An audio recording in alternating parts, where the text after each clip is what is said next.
Jira jirtu hordoftoota chaanaalii maatii as taasituu hundinuu bakka jirtanitti nagaa fi salaam dandeenya isin agarsiisa. Viidiyoo gabaabaa karaa salphaa itti yuutuubii chaanaalii keenya ittiin guddifanne tokko qabadhee dhiyaadheetiin jira. Viidiyoon keenyaas yeroo baay'ee viidiyoo garaagaraa yuutuub chaanaalii irratti aploodni goona. Isaan san yoonii fi viiyuu guddaa argachuu baatan akkamitti akka sirreeffachuu qabnu fi yeroo baay'ee namoonni baay'een taayitilii fi tambineelii keenya irraayis filachuu nu dabanii akkasumas viidiyoo watarmaarkii maalii yeroo ni fi namni viidiyoo keenya ilaale inni san karaa salphaa ta'een akkamitti hojjannaa hammataa keenyaa kan jedhudha. Gara viidichaatti seenuun dura warri as taayituu sabskiraayib godhin chaanaalii keenyaaf haaraa yoo taatan as taayituu sabskiraayib godhuudhaan akka yeroo hundi viidiyoon keenya isin bira ga'uuf ol notifikashinii irra godhudha jecha kallattumaan gara viidiyootti isin seena. Viidiyoo watarmaarkiin akka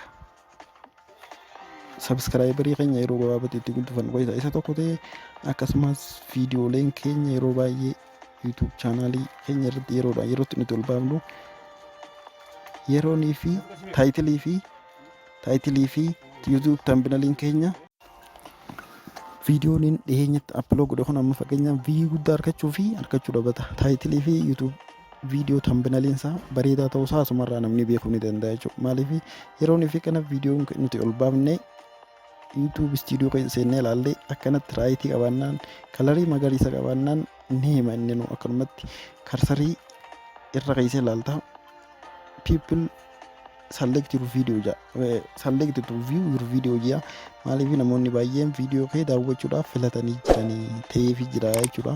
Mallattoolee kana yoo qabanne immoo dirqamaa isa godhu yuutuub chaanaalii keessan irra deemuudhaan koontentii irra dhaquudhaan tambineelii fi karaa salphaa ta'een osoo viidiyoon jijjiirin yuutuub tambineelii fi viidiyoo tambineelii fi taayitilii isaa jijjiiruun dirqama ta'a jechuudha. Sanii viidiyoolee akkasitti mallattoolee magariisa akkana ol gara galee kanaa fi raayitii lameen kan hin qabaanne irra seentanii yeroo hundaa ilaaluun dirqama ta'a. Irra seentanii ilaaltanii yoonii fi isin duraa gad deebi'ee jiraate digiriis jechuudha. Namni daawwachaa jiru jechuudha. Maal godhuu qabdanii harma salphaa ta'een taayitilii fi tambineelii isaa jijjiirtanii akka nama harkisu godhuu qabdanii. Inni itti aanu immoo viidiyoo watarmaarkiin qabaachuun dirqama barbaachisa. Watarmaarkii karaa lamaan hojjannaa amma fakkeenyaaf mallattoo yuutuubii fi sabskiraayib beennee jalatti barreessinee bareechinee viidiyoo watarmaarkii kaa'achuu fi karaa biraatiin immoo loogoo yuutuub chaanaalii keenyaa fayyadamnee ni dandeenya jechuudha. Isaas akkamitti akka hojjennu yuutuub istiidiyoo keessa seennaa erga yuutuub istiidiyoo seentaniin booda maal gootanii qopheeffattanii kan lafa jiru yoo ta'e ni ta'a. Yeroo baay'ee namoonni baay'een loogoo yuutuub chaanaalii isaanii irraa haatanii maaliif goone viidiyoo keessa ilaaltanii fixan viidiyoo namni isin ilaalee fixe gama dhumaa irratti yoo sabskiraayib namni isin godhu baate eefumaaf sabskiraayib godhee ni gaafata jechuudha. Saniifuu viidiyoo watarmaarkii qabaachuun hedduu bareedaadha. Karaa salphaa ta'een sabskiraayibarii guddifachuudhaaf isin fayyada jechuudha. Erga kana yuutuub istiidiyoo seentaniin booda maal gootanii mallattoo kastamaayizeeshin jettu jira. Inni kastamaayizeeshin kun yeroo baay'ee bilbila irratti kastamaayizeeshin jee yoo hin baane mallattoon isa dura jirtu kun mallattoo kastamaayizeeshinii ta'uu beekuun dirqama ta'a jechuudha. Erga kastamaayizeeshinii keessan booda eessa dheetanii iddoo biraandiingiitu jira. Biraandiingii keessa immoo waa sadiitu jira. Tokko loogoo fi banarii fi viidiyoo watarmaarkiidha inni dhuma. Waa sadeen kana qabaatanii appiloo godhuun dirqama ta'a. Amma fakkeenyaaf loogoo yuutuub chaanaalii kiyyaatiin viidiyoo watarmaarkii kiyya ol baafadhee jira. Kunii fi hin qabaanne bakka kanarratti ol baafadhu sin jaa'u. Bakka kanarra amma waa sadiitu jira. Viidiyoo watarmaarkii kanarra inni tokko indiyoo viidiyoo jee jira. Viidiyoo dhuma qofaarratti mul'ata. Inter viidiyoo jee jira akkasumas viidiyoo keessatti nayitee yeroo viidiyoon deemu hojii deemuu fi inni sadaffaadha akkasii jira jechuudha. Amma fakkeenyaaf namni tokko viidiyoo kan ilaalee sabskiraayib isin goone yoo ta'e osoo inni viidiyoo kan ilaalu jiru kanatti irra kaayee yoo ilaale akkana gama dhumaarra ta'isi indi viidiyoo irraan kaa'emma kanaan. Saniifuu yoon ifiin bakka kanarra kilik godhee kallattumaan sabskiraayib godhinaan jetti osoo inni naan hin ayyamin yoon sabskiraayib windoo taabii biraa bana taabii biraa qaban waan keessatti sabskiraayib yoon goone viidiyoo sun daawwachiisu jechuudha. Saniifuu namoonni baay'een sabskiraayib osoo isin godhin viidiyoo keessa ilaalan asin sabskiraayib dirqama godhaa jechuudha. Saniifuu viidiyoo watarmaarkii qabaachuun dirqama ta'a. Amma fakkeenyaaf viidiyoo kana bantee osoo ilaalu jirtu yoonii fi namni viidiyoo kana view godhu san subscribe si godhu baate eessa seentanii ilaaltanii haruma salphaa ta'een bakka kanarra kilik gootanii ni dhufa viidiyoo watermarkiin gama duraa irratti viidiyoo yeroo bantan display yeroo ta'u karaa viidiyoo keessan gama jalaa argame mirgaarra ni dhufa jechuudha. Ofiif dhufa. Erga ofii dhufee booda maal godhanii bakka kanarra kilik yoo goote dirqama subscribe godhi yaan. Chaanaaluma kee kana akka nama linkii chaanaalee kee nama ergee namni haaree banutti isa bansiisaa jechuudha. Saniifuu subscribe godhaa jechuudha. Saniifuu viidiyoo watermarkii qabaachuun hedduu bareeda. Yeroo baay'ee YouTube channel logo YouTube channel keessan itis qabaachuu ni dandeessanii garuu kan filatamu mallattoo YouTube fi barreeffama subscribe kan qabu hedduu bareedaadha jechuudha. Saniifuu nama fakkeenyaaf saniin hojjetadhee lafaa qaba jijjiireetiin isin agarsiisaa jechuudha. Yeroo ni finichira kilik godhee kana new taabii kanarra maaltu dhufa linkii YouTube channel keetii kallattumaan display godhaa jechuudha. Akkanatti amma homaa mallattoo viidiyoo watermarkii mallattoo logo YouTube channel kiyyaa kan nama dura godhadhe sanarra kilik godhee fi kana bane yoo ni fi subscribe bina amma fakkeenyaaf chaanaliin nan bane kun kanamaa ta'e mallattoon san kanamaa ta'e yoo ni subscribe godhuu baadde osoo subscribe hin goone hin banu jechuudha. Saniifuu isa kana qabaachuun barbaachisaa amma fakkeenyaaf isa kana jijjiireetiin isin agarsiisa.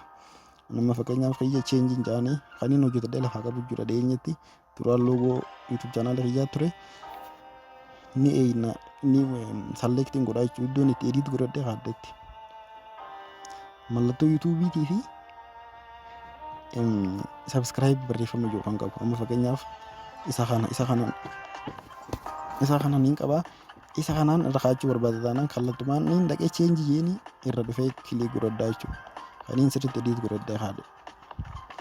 Ergaan kilik jeen amma kana xiqqeessuu ni danda'a guddisuu ni danda'a.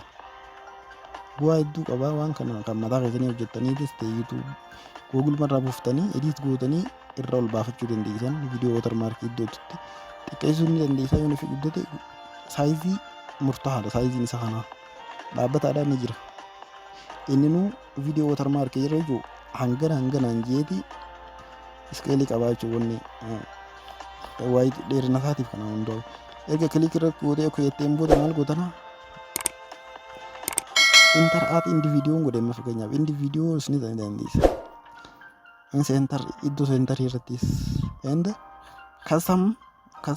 customize godhuu ni dandeessa.